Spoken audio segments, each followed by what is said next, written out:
ઝઘડિયા દુષ્કર્મ પીડિત પરિવારને સાંત્વના આપવા સાંસદ મનસુખ વસાવા વડોદરા પહોંચ્યા હતા।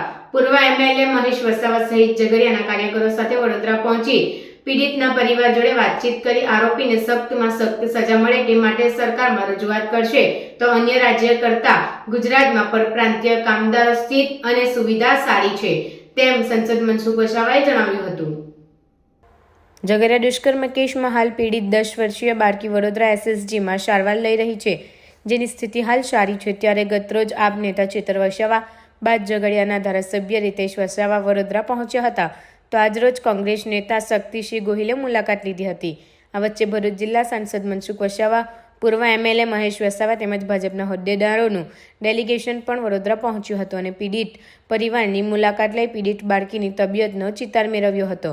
વધુમાં પરિવાર જોડે વાતચીત કરી તેમને સાંત્વના આપી હતી। ગુજરાતમાં પરપ્રાંતીય કામદારોને જરૂરી સુરક્ષા વ્યવસ્થા તેમજ સુવિધા ન મળતી હોવાના ઝારખંડના મંત્રીના આક્ષેપ પર તીખી પ્રતિક્રિયા આપી હતી। વડોદરા ખાતે ભરૂચ સાંસદ મનસુખ વસાવા સાથે પૂર્વ ધારાસભ્ય મહેશ વસાવા, વાલિયા તાલુકા પંચાયતના પૂર્વ પ્રમુખ સેવાંતુ વસાવા, ભાજપ અગ્રણી દિનેશ વસાવા, અંકલેશ્વર નગરપાલિકાના સભ્ય સુરેશ પટેલે પણ મુલાકાત લીધી। દુષ્કર્મ પીડિતના પરિવારજનો સાથે મુલાકાત કાઢીને સાંત્વના પાઠવી હતી। સુવિધા પૂરેપૂરી ઝારખંડ કરતાં વિશેષ છે સારી સુવિધા। હા, ગુજરાતમાં બધી જ પ્રકારની સારામાં સારી સુવિધા છે। પણ જે ઘટના ઘટી છે બહુ ગંભીર પ્રકારની ઘટના ઘટી છે ને જે એની સાથે જે જોડાયેલા છે એનો વિસ્તારનો ઝારખંડનો જ છે। એ પણ જે ગુનેગાર છે એ પણ ઝારખંડનો જ છે અને એની જે માનસિકતા જે શું આપણે સમજી શકાય કે આ નાની બાળકી સાથે આ પ્રકારનું કૃત્ય કરે એને અમે સખત શબ્દોમાં વખોડી કાઢે। એમને પણ ભારોભાર દુઃખ છે। આજે ઘટના ઘટી ત્યારે અમે દિલ્હી હતા, પાર્લામેન્ટ ચાલતું હતું અને તમામ અધિકારીઓ અને લાગતા ઓળખતા એસપી, કલેક્ટરથી માંડી અને બધા જ લોકો સાથે અમે સતત એના વાર્તાલાપમાં હતા।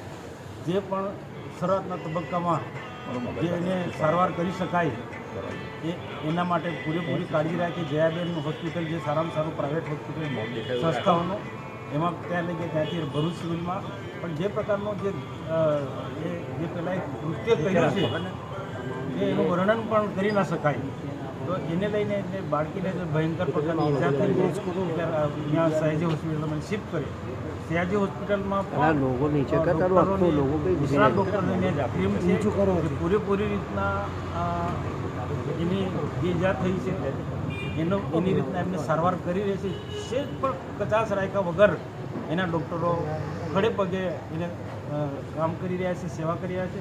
અમે પણ ત્યાં જોઈને એના પરિવારજનોને પણ પૂછ્યું જે ઝારખંડ સરકારમાંથી મંત્રી અને જે ડેલિગેશન આવ્યું હતું એ મંત્રીનો આરોપ હતો કે ગુજરાતની અંદર જે બહારના રાજ્યમાંથી શ્રમિકો આવતા હોય છે તેમને ચોક્કસ જે સુવિધા મળવી જોઈએ, તેમના બાળકોને ભણવા સહિતની રહેવાની સુવિધા મળવી જોઈએ, મળતી નથી, સરકાર દ્વારા આપવામાં નથી આવતું। તેને લઈને આપ શું કહેશો? જો આમાં તો આપણે ખ્યાલ જ હશે કે ગુજરાતમાં શિક્ષણની જે સારામાં સારી સુવિધા છે અરે કોઈ રાજ્યની ટીકા નથી કરવી, પરંતુ સારામાં સારી સુવિધા છે।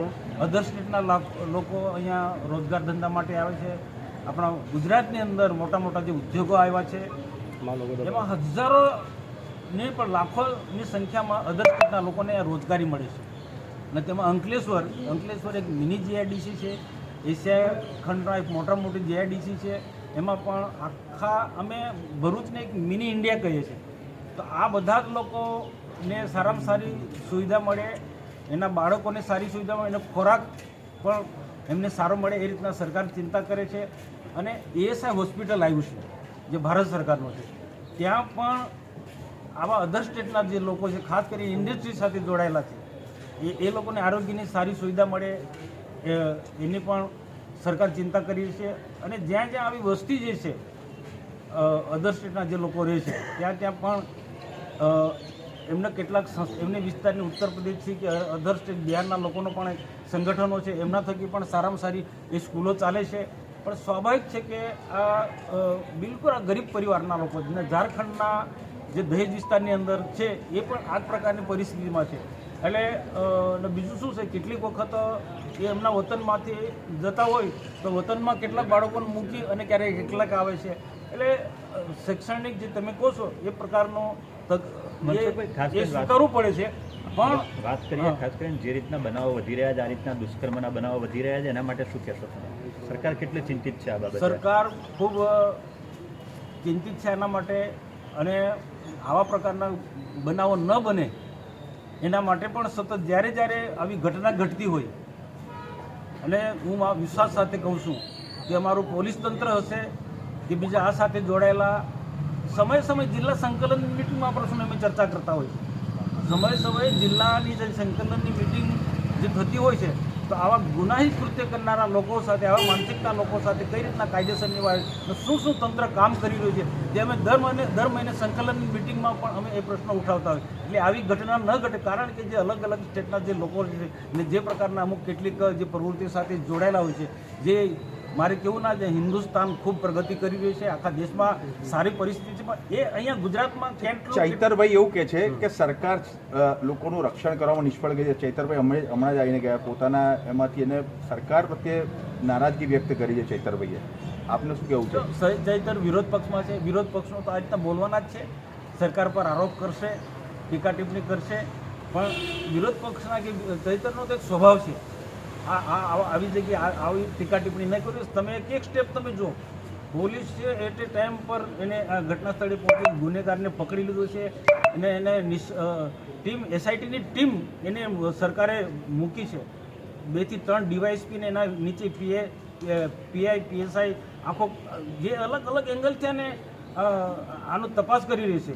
અને આરોગ્યની દ્રષ્ટિએ આને જલ્દીમાં જલ્દી દીકરીને સારવાર મળે, સાજી થઈ જાય, એના માટે પૂરેપૂરી રીતના સરકાર ચિંતા કરે છે. આરોપ તો કરી શકે છે બધા જ લોકો. શક્તિસિંહ ગોહિલ સવારે આવ્યા હતા, તેમને એવું કહ્યું હતું કે જ્યારે કોંગ્રેસની સરકાર હતી તો દીકરીઓ સવારે 3 વાગે 5 વાગ્યા સુધી પણ ગરબા રમી શકતી હતી ને પોતાના ઘરે પણ ચાલતી જઈ શકતી હતી. હમણાં પણ ગુજરાતમાં ગરબા મોડી સુધી રમાય છે. સ્વાભાવિક છે કે સુપ્રીમ કોર્ટનો આદેશ છે કે 12 વાગ્યા પછી ગરબા નહીં રમે, પણ આજે એ જે શક્તિસિંહ ગોહિલ જે વાત કરી છે એ બધી રાજકીય વાતો છે. આજે ગુજરાતમાં કાયદોની વ્યવસ્થા ખૂબ મજબૂત છે. જે ભૂતકાળની અંદર જે પ્રકારના જે ગુના બનતા હતા, જે પ્રકારના જે લોકોની સલામતી બિલકુલ નહોતી, એવું આજે નથી. આજે ગુજરાતમાં ખૂબ સારી સલામતી છે, લોકો ગમે તે હરે ફરી શકે છે. ગુજરાતમાં જેટલી શાંતિ જે છે એ અધર સ્ટેટમાં નથી. શું સજા થવી જોઈએ? બળાત્કારીને શું સજા થવી જોઈએ? ચલો આપની દ્રષ્ટિએ. જો કાયદે, હું તો માનું છું કે એને આવા વ્યક્તિને આવી નાની બાળકી પર જેને રેપ કર્યો છે, ને રેપ કર્યા પછી એને જે કૃત્ય કર્યું છે, હું મારા શબ્દોમાં બોલી નથી શકતો, પણ એને ફાંસીની સજા થવી જોઈએ. ચાલો.